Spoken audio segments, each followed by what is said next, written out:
I'm sorry, I hope this won't sound corny, but for anybody who happened to be spending Tuesday lunch with me, I'd just like to say we are Reading and we are international.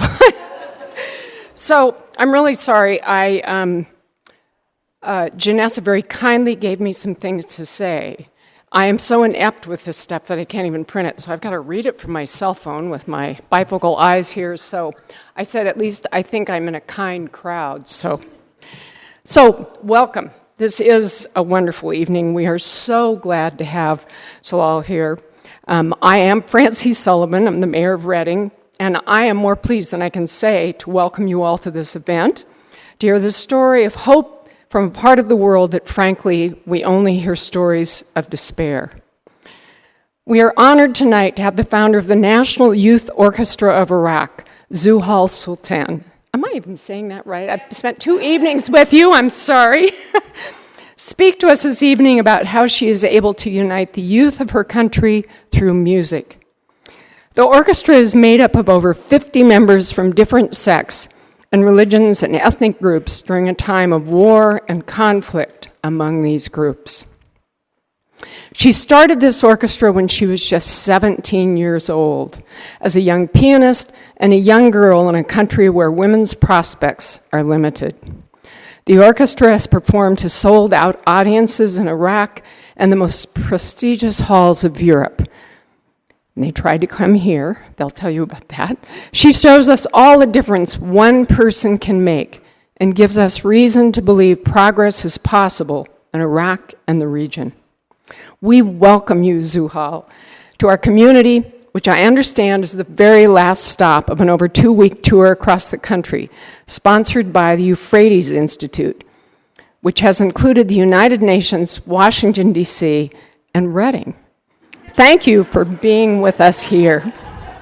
Natural progression.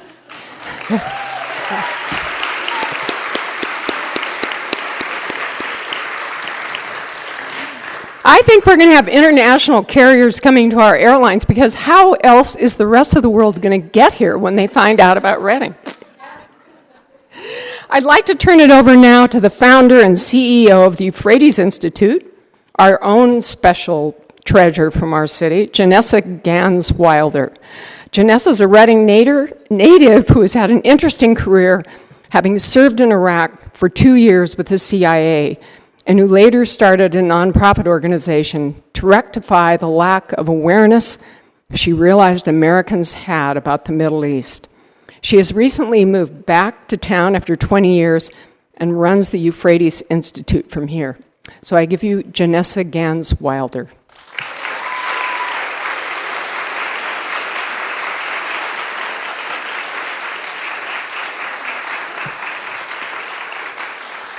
Hello, everyone. Can you hear me okay? Hi, thank you so much, Francie, for being here and for supporting this event. And thank you, Reading community, for showing up and being with us here this evening. This is sort of the last concert of a big band tour. And the team's a bit bedraggled, but we're so enthusiastic about being here and welcoming Zuhal Sultan to our community. And truly, this has just been a phenomenal tour. They've been on the road for over 2 weeks. They started in upstate New York at the University of Rochester. 2 performances there, two talks, one being at the Eastman School of Music, which I know you music fans will love hearing. And then at the United Nations, she spoke to a huge crowd on the International Day of Peace. She moderated a youth forum of youth from all over the world, which the International Day of Peace is a UN-sanctioned day of nonviolence. So to be there was just an incredible honor. She was sitting next to Yo-Yo Ma and mixing it up with Michael Douglas, who's a messenger of peace, and just wonderful to have our own Zuhal there on the stage. From there, they went to Washington, D.C., where she addressed over 600 military officials at the National Defense University. These are the men and women on the front lines of our efforts, and for them to hear of a young girl's experience and how she was able to do what no politician was able to do in Iraq, unite the youth of her country, and what her example means for them. They were just so moved, and one soldier went up to her afterwards in tears, saying, I am so sorry for what has happened to your country. I'm so sorry for the role that we played in it, but I want to do better.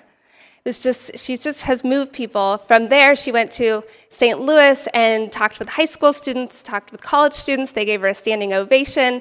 It's just really, touched the heartstrings of many, many crowds. From there, I'm going to have to try to get all the stops. Seattle, and then Stanford University. Earlier this week, she gave 2 talks there, and then finally Reading.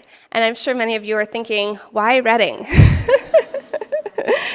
Well, I know firsthand as a musician that this community appreciates music and the role it can play in healing and promoting goodwill and peace. I also know that because I've moved back here, the Institute, Euphrates Institute, has now relocated here. And also, Reading, similar to a rock, has a beautiful, peaceful, calming river running right through the middle of it. And that river here is our own Sacramento. And in Iraq, that river is the Euphrates River. And to me, as an Iraq analyst for nearly 2 years, I was an insurgency analyst my first year there, and both years there with the CIA, I was entrenched in the war zones of Fallujah and Ramadi. I was the only civilian woman during the first major battle in Fallujah, and just, experiencing war zones directly and firsthand. And I was so struck by the contrast between the mortars and bombs and war zone and this peaceful current flowing right through the middle of Fallujah is the Euphrates River. Right through the middle of Ramadi is this peaceful, beautiful river. And to me, it really symbolized that there is always peace in the midst of war zones, that there is always hope, even in the darkest places. There's always light. We just have to open our eyes and see it. And I was really struck sitting on the banks one day right after the conflict in Fallujah, and I opened my eyes to see that. And it has been an incredibly powerful force since then, and it's why I named the Euphrates Institute after the Euphrates River. We try to do that as an institute, to shed light on dark regions of the world, like the Middle East. I think all we hear are the devastating headlines of war and despair and terrorism and conflict, and we don't ever see the other side of the story. That's all the media tells us, is the darkness. But there is so much light. For over a decade, I've been involved in the Middle East, and there is so much light coming from that part of the world that we never see. And I want to shed light on that because we need hope, where everything that happens in that region directly impacts us, whether it's the security situation, whether it's the gas we put in our cars, our source of oil and energy, whether it's the birthplace of our religion, the 3 monotheistic faiths. All is that is, sort of combined in this region that, frankly, we don't know that much about, and then when we do know about it, we kind of want to turn it off. Who wants despairing headlines day after day? But there is another side of the story, and it's one that deserves to be told. So this is why we sort of forced you all onto this cross-the-country tour, because I believe it's a message that more people need to hear and need to be exposed to.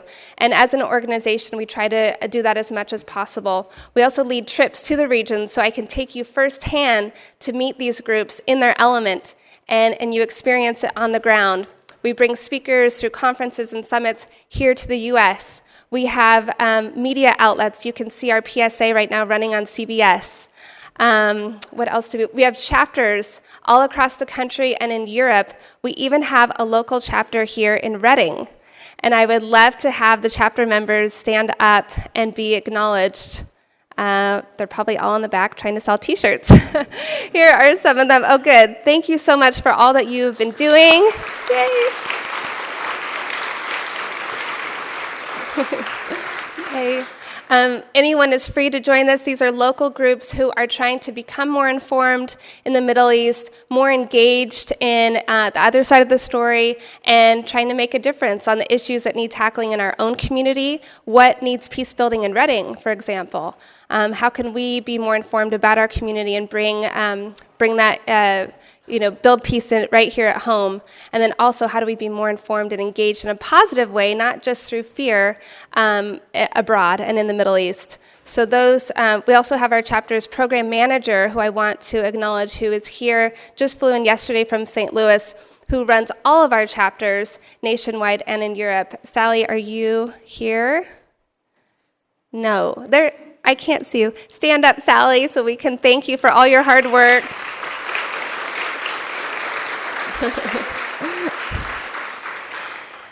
And I also want to thank Hillary Brownell, who is, not only has she organized and led every bit of this tour and has and she's been on every inch of it, but she also is the director of operations for Euphrates and truly keeps the organization going and is our rock in every sense of the word. So I want you to stand because you are one heck of a planner and amazing woman.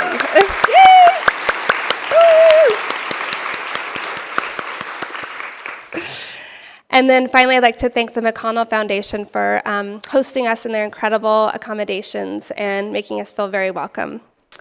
So let's move now to why we're all here, which is a program that we have at Euphrates called the Visionary of the Year. And every year we acknowledge someone from the Middle East who is truly extraordinary. In fact, the motto of this award is someone who makes the impossible possible and the idealistic realistic. So it's quite something to live up to. This is actually the first woman visionary that we have celebrated and honored. And this year, our award is going to Zuhal Sultan, who founded the National Youth Orchestra of Iraq. And I know you've heard a little bit about her from Francie, but I just want to share my own personal awe and inspiration for this young woman. As a musician, I first heard the story and was just struck by forming a national youth orchestra to begin with, but then having experienced Iraq firsthand, forming a national youth orchestra in the middle of war. And not only that, not just getting any youth together, but bringing together youth from every ethnicity, every religion that are now in the midst of a civil war, fighting each other. She thinks, I'm 17 years old, I'm going to bring them all together and unite them and have them play beautiful music together. It is truly an impossible feat, and she made it possible. And it's just extraordinary, who at that age, it just shows me that we really don't have any excuses. Anyone who has a vision and a dream can overcome the most incredible obstacles to do it if we put our mind to it. And she has done that. She is just an incredibly inspiring, humble, inspirational person that I am honored to have with us here tonight, and I am honored to give this award to. I tried to get my tears out last night when I was telling her, so I'm going to hold it together. But I honor you, I celebrate you, and I'm thrilled that you're here with us in my hometown tonight, and to be able, I saved the best for last. I saved you guys so that I could give you the award here. So I'd like to welcome you to this stage, and you can all applaud now if you want to.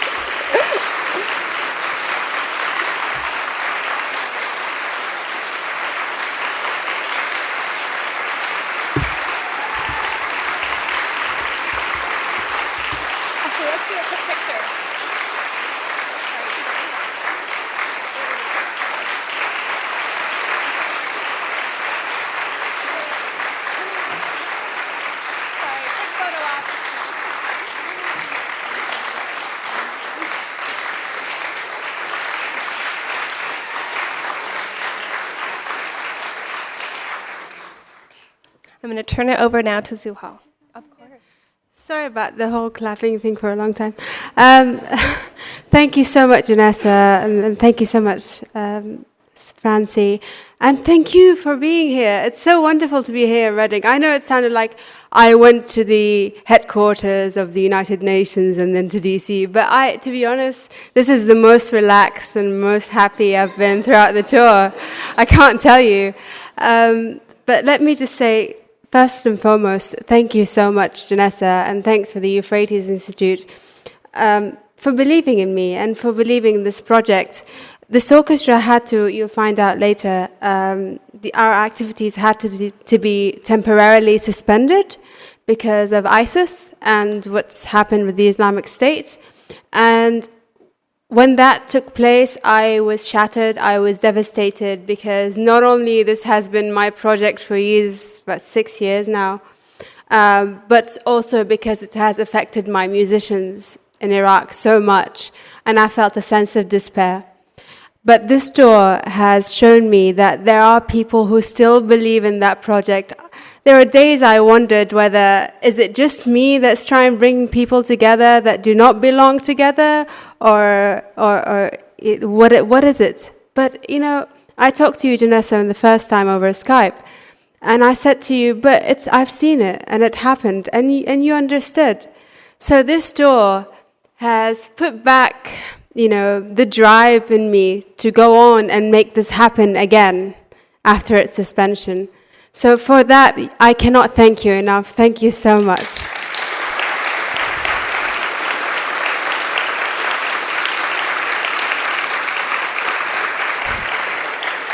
I'd also like to thank Hilary Brownell, for being amazing and organized like you wouldn't believe. And because this tour has been so hectic and full of unexpected events, but we sailed through it, and it's because of Hilary. And thanks for dealing with me, but also thanks for my significant other, who is sitting right here. It's easy for people to think, oh, she's great and she's giving speeches and but to be honest, I cry like a baby with him. And he's been such a supporting force, and he's been there for me. I've lost my family, I've lost my parents when I was a teenager, but to be honest, I've never felt so much love from anyone in my life as much as I felt from Robin. So thank you so much for pulling through this with me. Thank you.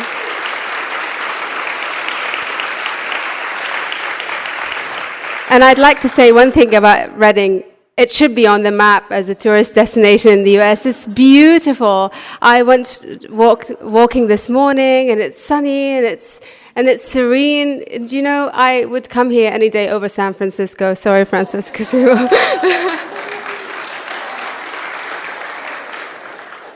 I'd like to right now head to telling you a bit more about the orchestra and why this award is so important, and perhaps get your opinion on that as well. So I'd like to head directly towards the presentation.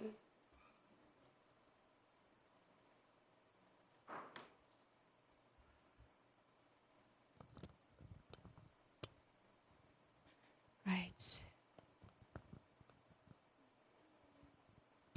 Does this work? It works.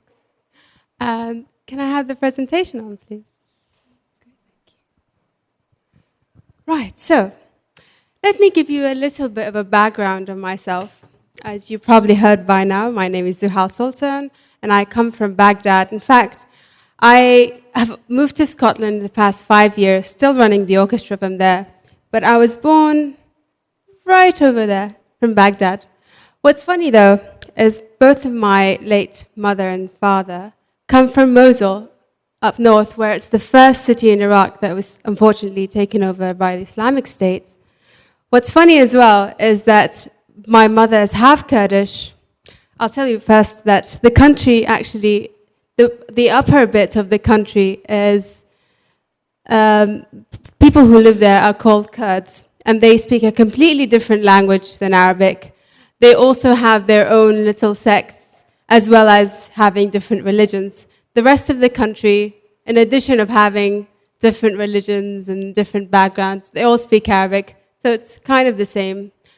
But in the Kurdish region and the Arab region has been divided over decades. There's been lots of conflicts, and as far as I know, growing up in Baghdad, it was not somewhere I could visit. It's not something that's often spoken about. But my mother is half Turkish, and there's the other part of the country that goes into Turkey. They're called Turkmen and Turks, and so my father is half that. So if there is an embodiment of a person of the whole country, I'd like to think it's me. I'll tell you a bit about my childhood, and unfortunately with that, I had to share some embarrassing photos. Both of my parents had nothing to do with music. In fact, my mother was exceptionally tone deaf. You really don't want to be in the kitchen with her when she sings. They were both academics. They're very science orientated, and I'm the youngest. One day, when I was left alone to roam at home, I found a toy piano. And I asked my mother if that can work. And she made it work. And I started playing music I heard on TV. And it sounded almost the same. And my mother was really happy, enthusiastic. Yes, someone is talented in this family of music.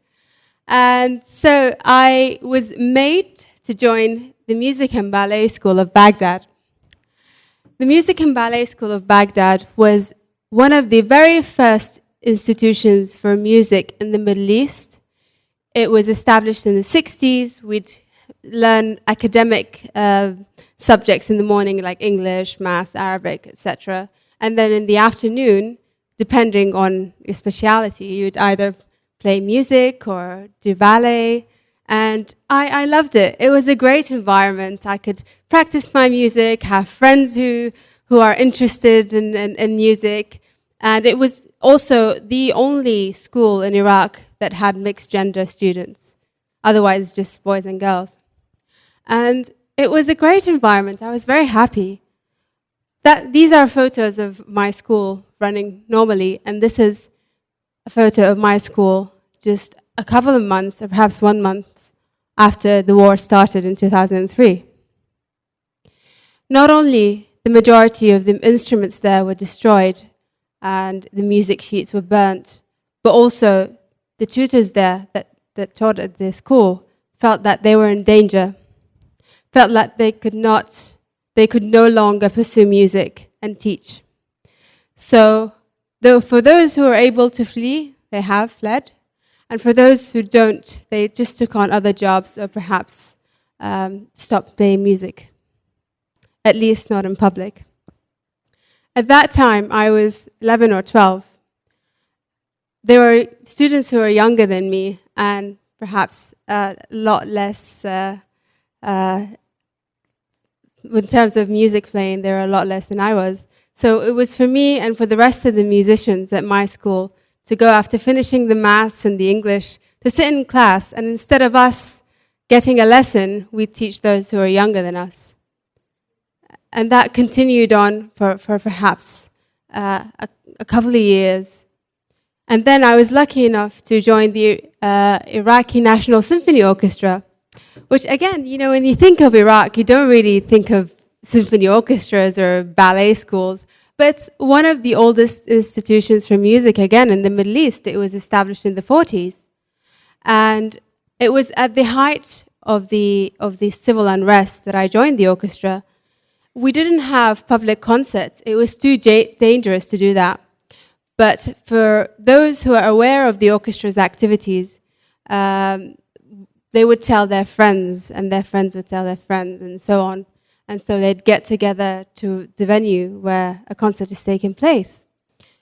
And I remember one particular night after a concert, a lady came up to me and held my hand and started crying. And she said, "I can't believe we're listening to classical music while there's bombs setting off outside." And she said, "This brings us hope." And I don't know about you, but I know if I don't have hope for the future, I wouldn't really want to necessarily want to do anything for myself or feel like I can take ownership to my life. This particular image sat with me, and I took it everywhere for nights and nights. And I sat in my room one day. In Baghdad, it's very rare that you get power all the time. It's once or twice a day for an hour or two, so we'd have no power at home. Also, the summers, you know, I know Reading is hot, but you've not been in Baghdad. It's extremely hot in the summer. And my iPod ran out of charge, and so my brain started working. My brain. And that very moment, this idea came up to my head. Of course, a national youth orchestra. What else? Why not? Instead of having, you know, older men sitting together playing private concerts, get young people from all over the country, and get them together in one stage and say, "Hey, we're playing music. We're from different backgrounds. We're from different religions." And that's the reality of the country. I was like, yeah, great. I went up and I bumped into a table and hurt my knee and didn't see anything, didn't know what to do. But then I stopped myself and I said, I am 17. I'm studying for my high school finals. I'm a girl, and I have no money, and I don't think anyone's going to be interested in this. So I sat down and I said, well, how do I get this started? How do you get this started? I looked at my computer and I saw the internet connection. I was like, well, I'll start from there. I have a very, very bad internet connection. I can start from there. So I posted something on the internet saying I wanted to start the country's first national youth orchestra. And that was caught up by the press, and Channel 4 in particular in Britain. And there it went. It was a bit viral, and it went through some media, particularly in Britain. And I said, well, what do you need to have an orchestra? You need a conductor, and you need musicians, and you need the finances to put it all together. So I said I wanted a conductor. And somewhere in the United Kingdom, in Edinburgh, a guy walks into a coffee shop, has fish and chips, as you do in Edinburgh, and grabs a newspaper and reads an article about the idea. And he gets in touch, and he says, well, what do you need? How do we start this? And I said, his name is Paul McAlinden. I said, Paul, I don't know how to get musicians. I don't even know there are musicians in other parts of the country. I'm 17. We're not only starting an orchestra from scratch, but the musicians, if we ever find them, they are probably self-taught because there's no one to teach them. And I don't think that my government is too keen on starting an orchestra, so we're not going to get any money. He's like, great, when do we start? I knew at that moment someone had to be completely off with their head, as much as I was, to help start this.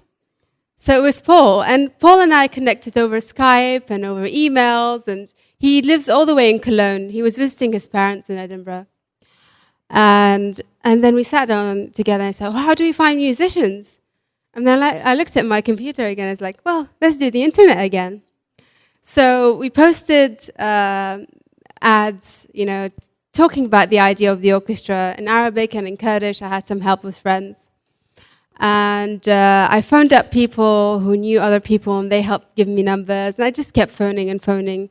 People might thought I was crazy just asking them to join an orchestra. But then how do we audition them, even if they were interested? We just asked them to send us a video of their performance, of whatever they could play, just so that we could evaluate where they're standing. And so 60 people applied from all over the country. It's just a word of mouth and the internet, and it got through. And Paul has selected 43 of them that particular year. And so that's the second box ticked. Third box, the money. Now that was really, really, really hard. I sat down nights after nights after night after night, emailing random people and random companies, asking them, it sounded something like you can get in your junk box over email, just someone asking for money to start up something strange. And someone believed me, like British Council really helped, and the word got out. But 60 days before the orchestra was meant to start, I was short on finances, and I had $50,000 to try and get it through. And I remember Paul saying, that's not going to happen, forget about it. But I didn't. I kept emailing and looking up for people, trying to see anyone can help. And I went on Twitter one evening, and I found out that the Deputy Prime Minister of the country has a Twitter account. Let me tell you this, I have no faith in my government whatsoever, zero. So actually to find someone who can use the internet and has a Twitter account was really surprising. And so I said that to him. I said, well done on having a Twitter account. I tweeted him that.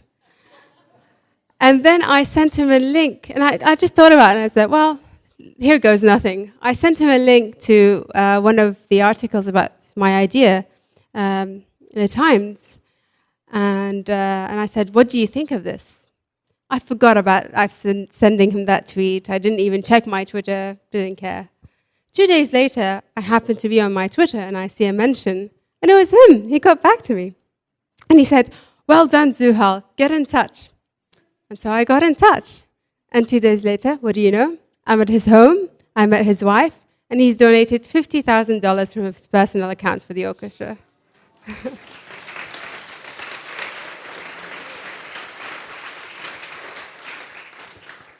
To tell you the truth, I sat down in the car after his house. I was gobsmacked. I could not believe that happened. I was very happy, but you know what else is strange? I didn't want to have the orchestra in Baghdad because it's not safe enough.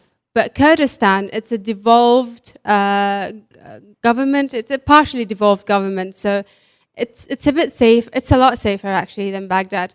And it also meant that we could fly in tutors from the States, from Europe, from the UK, to come and teach our musicians before they go out and play in a concert, and you'll know why later. So we asked people, we asked hotels and even catering businesses, and we said, we wanted this for this amount of people, and they said, what for? And we told them about the idea, and the hotel gave us an 80% discount for all 4 weeks, just because it was just an idea. Not many people knew about it, but the locals were so supportive. It was really baffling. I've had great help from in-kind support, and so it was great. It was August. It's happening. I can't believe this. Oh, by the way, this is a photo of Erbil. So our first concert was in Suleymaniye, but that's basically an image of what northern Iraq is like. This is one of the oldest heritage sites protected by UNESCO. It's called the Old Citadel. It's beautiful. But other parts of the city has malls and really Western things, so it's not very interesting. These are a couple of photos of the first day the orchestra members got together. Let me remind you one thing. Most of these musicians are self-taught. So they were not there to, portray this political image of unity and all that. They just wanted free music lessons.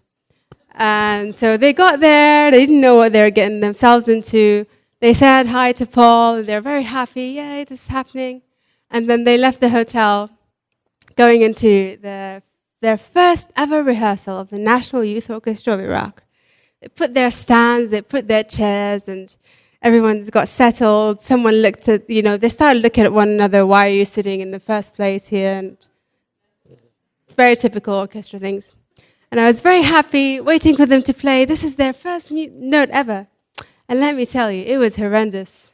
It was horrible. It was one of the most horrible sounds I've ever heard in my life. And they looked like this. Oh, sorry, like this. They were not happy. They were so out of tune. They felt like they were self-taught. I didn't know they were that bad. But it is just the opposite definition of an orchestra. They didn't want to talk to each other. They didn't want to play what's in there. They tried to play it. It wasn't that good. And it was like that in the first 2, 3, even 4 days. It was a complete lack of communication. We tried everything. We tried icebreakers. We tried to put cake and sweets in one side of the room so they can all at least rub shoulders or elbows or anything. Just talk to yourself. No, it didn't happen. They were just completely frustrated and they formed their own cliques. Yeah, it was not good. One afternoon, we left the rehearsal hall. It was a disaster yet again. And we have 2 mini buses that takes them to lunch. So I was sitting down in one of the buses, and one of the musicians got up and asked the bus driver to put on some dance Kurdish folk music in the middle of the heat at 3 o'clock. And so he put it on. It was very loud. And then he started dancing in the middle of the bus. And everyone was looking at him as in, why are you doing this? But someone else who was actually an Arab joined him. And they both started dancing, and then someone else joined, and another person joined. And I looked at them, and this is the first time ever that I've seen them communicate in any way or form, other than just look down on each other. It was great. They were dancing in the middle of the bus, which was jumping on the street, and it was a very special moment. Because from then on, they became the best of friends. It was that. It wasn't Beethoven. It was some Kurdish music, initially. And they sat down on the table to have their lunch, and they started shaking hands. And all of a sudden, the fact that they speak different languages didn't matter, because they found ways to communicate. And they started becoming friends, and the music started sounding amazing. And it was just all very different. It was all very different. What was also very different, we called it the party bus afterwards, because we had it every single time. And the party bus went on from the bus to the streets. As you can see, they were a good bunch. They didn't need a drop of alcohol to have good fun. What was really strange as well is that our tutors came to us and said, "We feel exhausted." I said, "Why?" Because they said, after 8 hours and 10 hours of rehearsing, then we have dinner. So they come to us and say, do you have time at 12 in the morning to give me a lesson? They've never seen music students so hungry for learning, so hungry to practice and to play.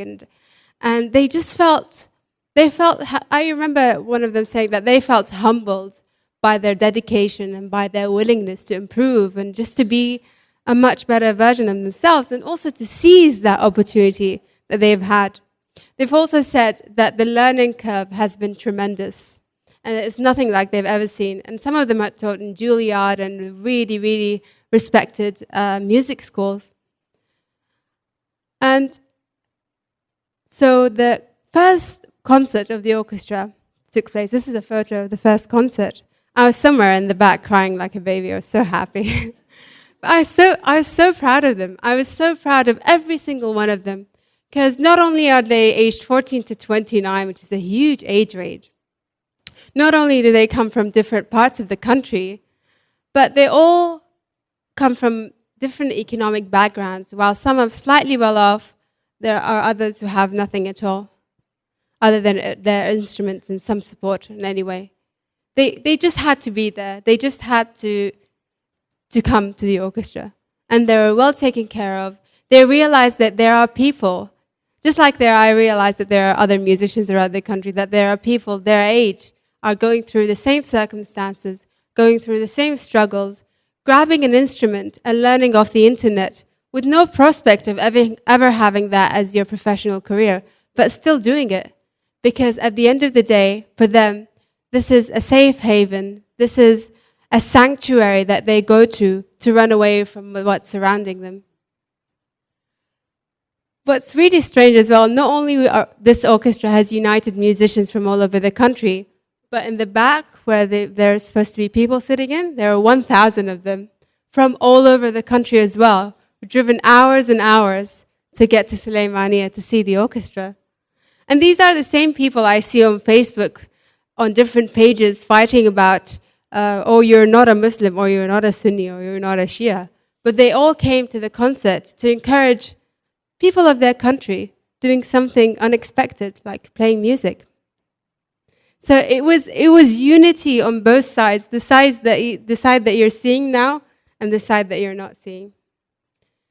We also sat down with the orchestra members and said, right, this is your orchestra, you have to take ownership of it.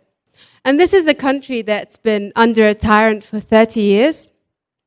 For them, making a decision is not part of the culture, is not part of what they've grown up to learn. But we said to them, right, we're hiring some of you as regional representatives, so you're part of the governing body of the orchestra. And so we asked them, what do you want this to be about? It's yours. It's not mine. It's not the conductor's. It's your orchestra as a member. So what do you want it to be? And they said, well, we want to share the culture of Iraq with the world and the Iraqis. And I said, what does that mean? And they said, we want to play Iraqi music. And I said, I don't know if we can do that because we need to find composers. So every single year, we've managed to commission an Arab and a Kurd composer to write pieces for the orchestra, especially for the orchestra, that reflect the background of the orchestra, that reflect the music of the country, and perhaps what they're feeling. We also asked them, what else do you want to do? And they said, let's recruit more musicians. Let's get more musicians on board. So every single year, we've had a children's concert where you get primary school children from different cities, different villages, also children from orphanages, to come and see someone from their own hometown grabbing an instrument and playing so well. And, showing them that there is a world out there. It's so easy to feel immersed in the violence and in all the negativity that goes around you, thinking that's normal when it's not.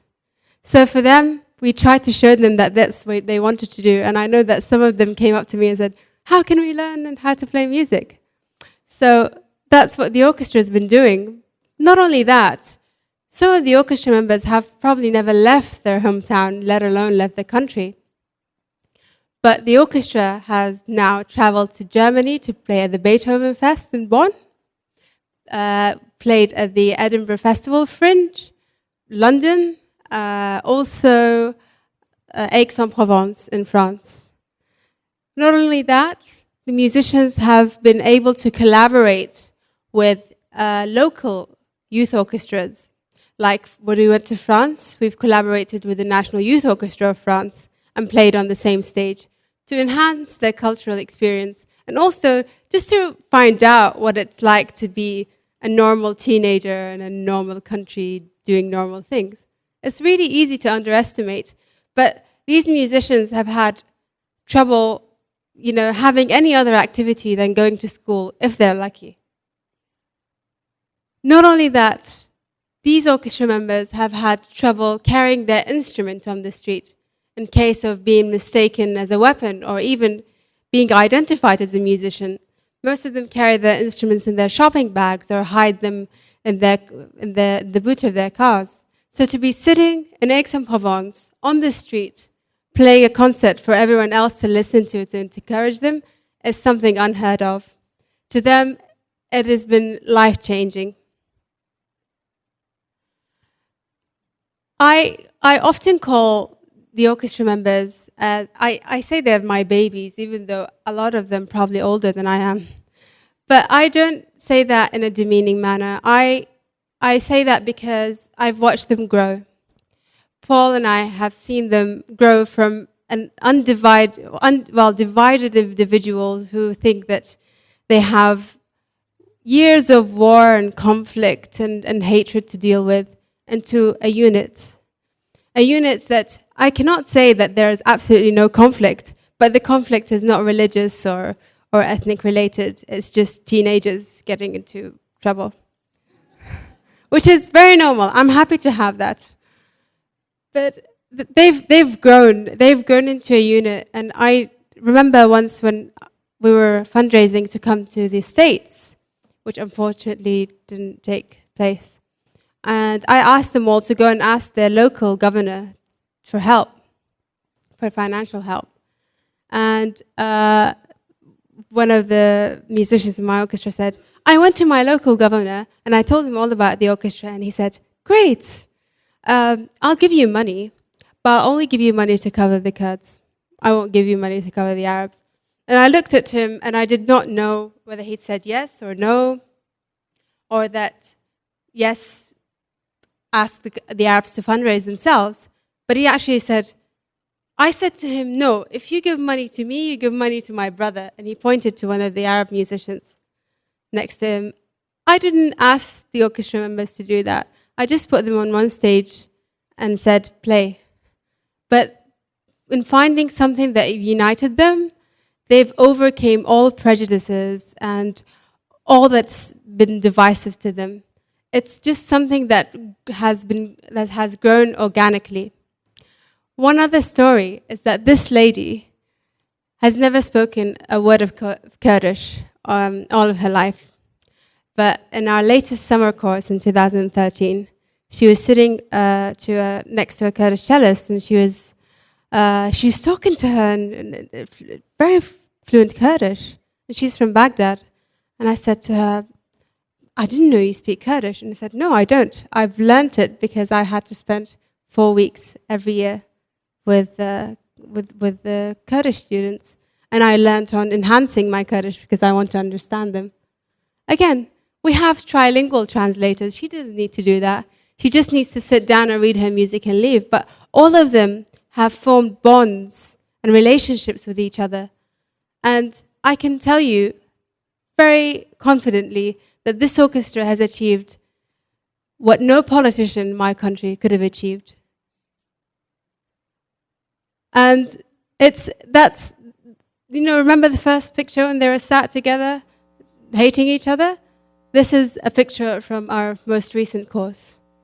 And again, that's not a requirement of being in the orchestra to pose hugging each other. That's organic. That's part of who they are right now as a unit. I'm going to leave you with a video that perhaps explains things far more colorfully than I have.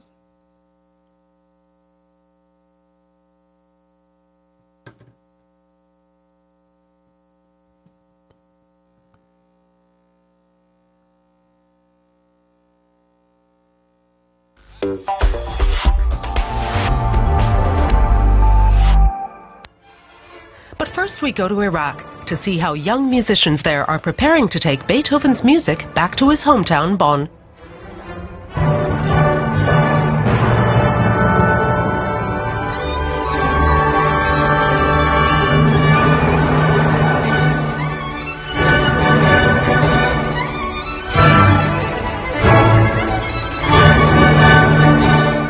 That's how Beethoven sounds in the Kurdish capital Erbil. Music is gathering everybody with love and respect and peace. This is the most important thing. I like it because it's my passion. We're using the universal language in the orchestra, which is music. So everybody understands each other.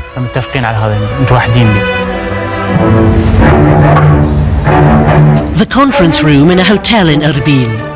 For 2 weeks they've been getting ready to travel to the Beethoven Festival in Bonn. The National Youth Orchestra of Iraq was founded 3 years ago by young Iraqi pianist Zuhail Sultan and British conductor Paul McAlinden.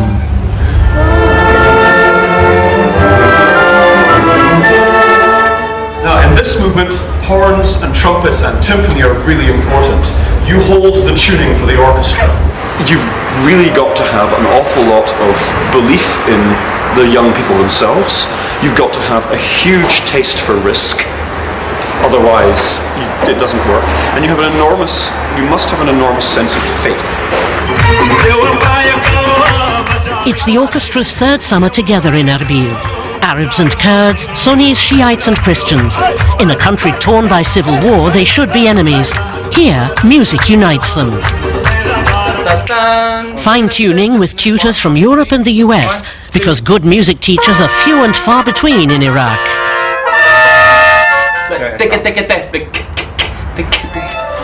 Most left the country because of the unrest. Many of the young musicians here are self-taught.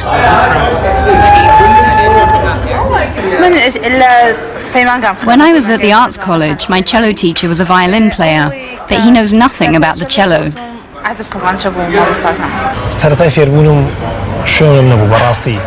start with, I practiced at home. But it's a very small house, just 2 rooms. So then I went to play with friends. The place had no doors, no windows, no electricity, nothing. Sometimes I stayed late and slept there.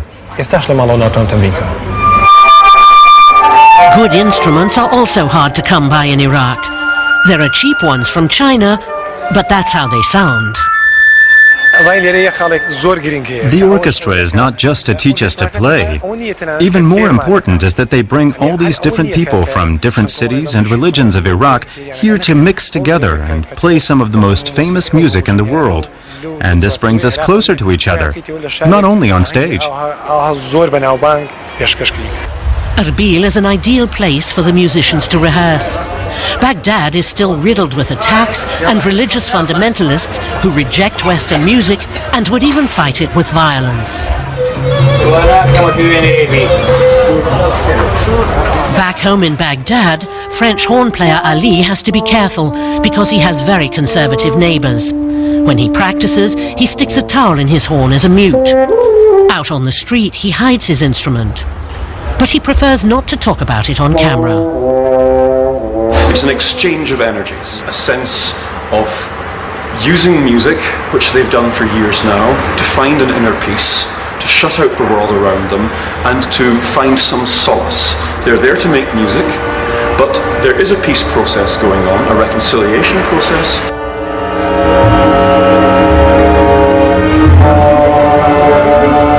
The next rehearsal, new music from Iraq, commissioned by Deutsche Welle.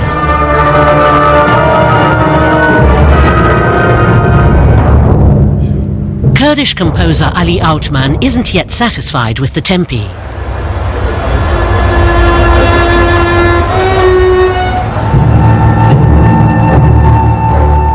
My piece called Invocation. It's praying, and praying to solve every differences between like black and white, good and bad, and everything like that, to make one world for every human being. The piece combines Oriental harmonies with Western classical elements. In addition to Beethoven, Iraqi music will be heard in Bonn.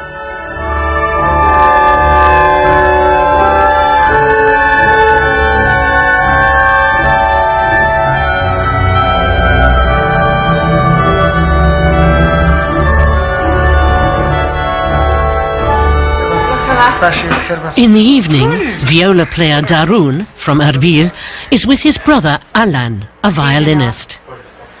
The two are the only ones in their family who play an instrument. Their late father, a painter, encouraged them to make music. Every time I play music, everybody in the house gets tired. But what can I do?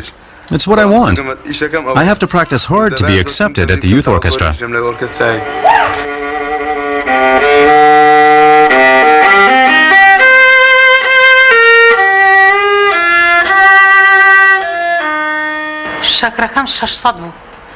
I'm always telling Darun, don't play so much, I have a headache.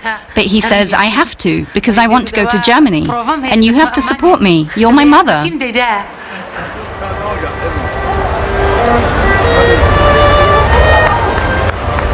The dress rehearsal for Bonn, a public concert in Erbil. Security is tight in front of Saad Palace.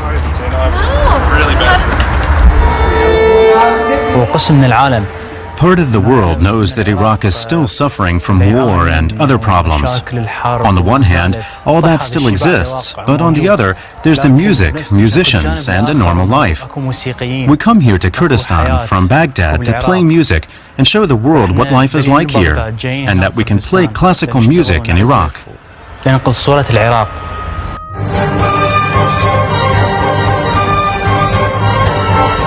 Another piece in their repertoire, Desert Camel, a work by Baghdad-based composer Mohammed Izzat.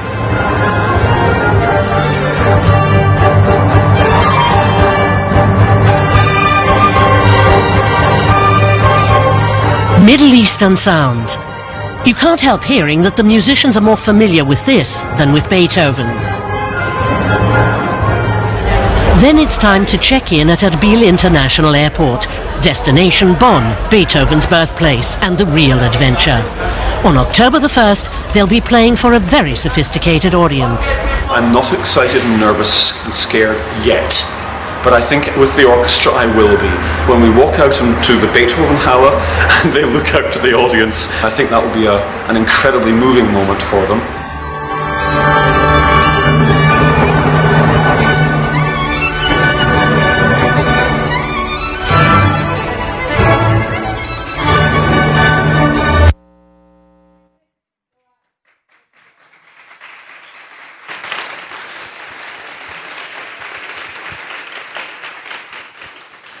And they did go out and play at the Beethoven Halle, and it was very moving, and it was attended by the German president. It was fantastic. But then again, before perhaps watching this presentation and watching the video, did you actually expect something like that would happen in Iraq or the Middle East at all? Someone getting a headache from their son playing the violin, or teenagers taking selfies? No, but that's the reality. This isn't an ideal picture of what the country should be like or could be like. This is the country. That's the side of Iraq. It's not just a positive side. It's there. Because the country has always been diverse. People have always been, for a very long time, they had interest in music. And it's just showing them that it's not just what you see in the media. Because the media that you get is also the media that Iraqis get in their home. So people feel the divide and feel as scared, as unsure as perhaps many others around the world. So I remember Janessa saying this when our first Skype, when I found out that I was a visionary for the Euphrates Institute. She said, what the orchestra is doing is recruiting musicians through social media to make music in peace. And what ISIS is doing is recruiting young people for violence and for hatred. But that's the tools that both institutions are using. But one is going for a greater good, and one is going for the opposite direction. And it shouldn't be. We should all strive for peace, and we can all use whatever we have, whether it's a weak internet connection or just a silly idea, at least at the time I thought it was, to make change. And trust me, if I can do it, anyone can. So I hope this has perhaps shifted your view and into thinking what it's like out there. There are people. We are people. We don't want to just sleep and eat and go to school or to work to sleep and eat some more. We still want a good quality. We want to still enhance our quality of life. And where else to start other than music? So please think about this and inspire change in your own community when you can. Thank you very much.